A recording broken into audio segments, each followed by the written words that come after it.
Penvision TV presents. কোরবানির সাথে আকিকা দেয়া যাবে কিনা? না, এটা আমি আগে বলতাম, পরে দেখি যে এটা দলিল দুর্বল।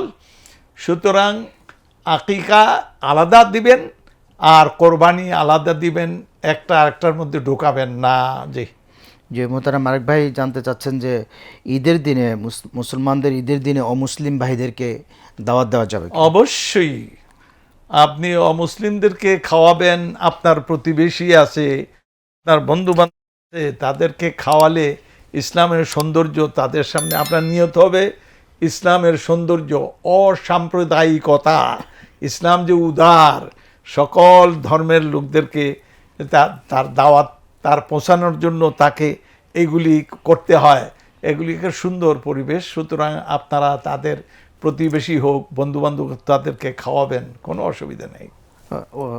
তবে আপনার নিয়ত থাকবে ইসলামের সৌন্দর্য বুঝুক, যাতে করে আকর্ষণ হয়। জি ওস্তাদ,